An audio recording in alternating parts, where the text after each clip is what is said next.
65 of recovery from RFF phalloplasty. So I have a little bit of a topic that I want to talk about that was actually suggested by my urologist. So, this topic is talking about the recovery and healthcare and kind of like what that looked like, and maybe some suggestions that I can give to you all.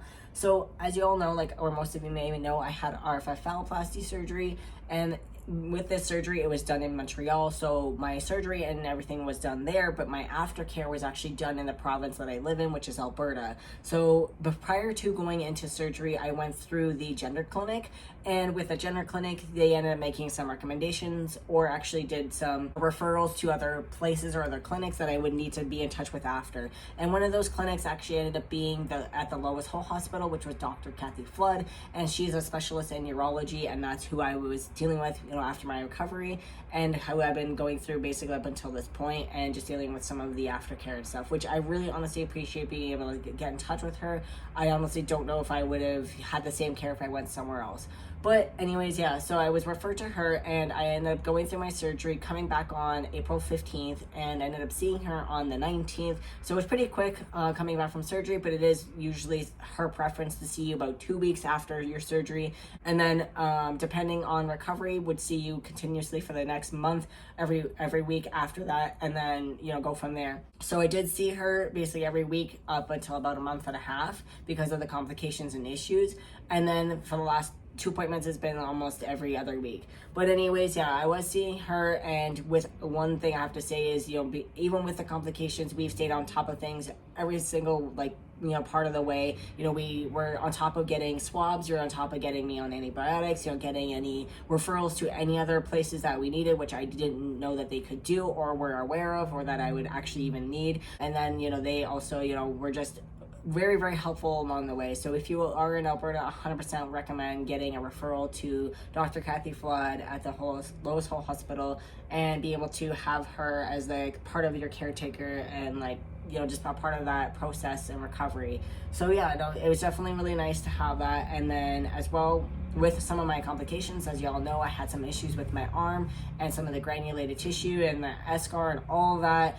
And one thing is, it wasn't really a part of her care, but they took it upon them to look at my arm and ask how it was doing. And when I showed them pictures or showed them what it looked like, they didn't know obviously exactly what to expect or what it what to really do, but they knew the people that could help me. So one, I got a referral to a plastic surgeon that was there, also to a home care or wound nurse care, and they actually were able to come to me. But to be able to get those referrals from her, to be able to then outpatient me to somebody else who could help me, was really honestly immensely appreciated, and just wasn't even something I thought that I would need, but the fact that she had those resources on hand was absolutely amazing. And then also on top of that, to be able to get resources for a different urology, because there was some concerns that we weren't really sure about, or that she wasn't sure about, and wasn't able to really help me. So again, referred me to another person and to another clinic. So, within helping me, herself was able to refer me to 3 other doctors that I would need to get in touch with for other,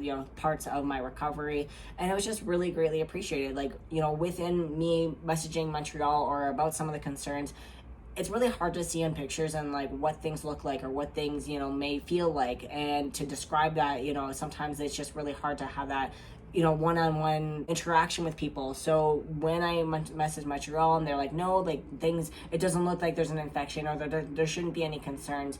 But then touching base with my doctor and with Kathy Flood or some of the other nursing care, they were able to see it and be like, okay, yes, it does look infected, or take a swab and it comes back that it is infected, or be able to see there needs to be changes on how we're dressing the arm, because the way that I was doing it wasn't changing anything, even though there didn't look like there was concern. But obviously at the end of the day, I needed to do something different, but to have that care one-on-one in person made a huge difference. And I don't think I would see as much progress as I do today if I didn't end up getting that in-person care as I did. So 100% would I recommend, if you're not in Alberta, getting in touch with your family doctor, getting in touch with some resources in your city to be able to make sure you have lined up for afterwards, especially with urology. 100% is usually recommended anyways, but to make sure if you have any issues or concerns about your arm or about other stuff, that you have the resources or know where to go for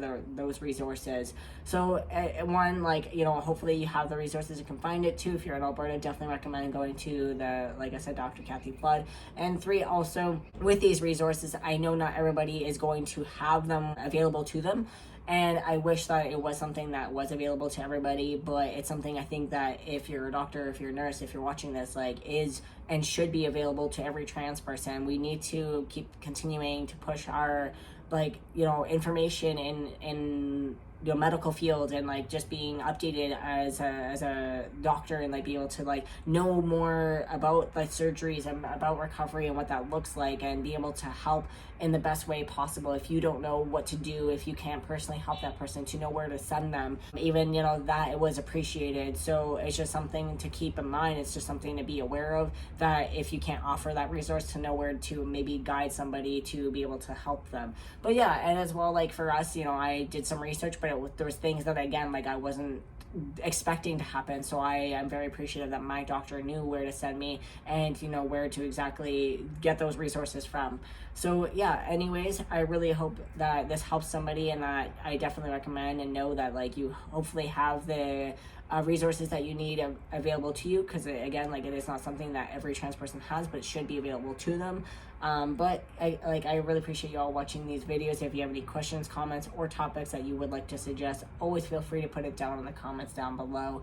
And as always, I will have a link in my description. If you want to go and click that, it gives you access to my recovery tip option, but as well gives you access to my social medias. If you would like to follow me on any other platform, feel free, as I do like to post other content and stuff around my journey and just life in general. But anyways, I do appreciate you all being here and being a part of this journey and watching my videos and staying up to date. But make sure you like, subscribe, so that you can continue to do so. But anyways, thank you all for being here, and bye for now.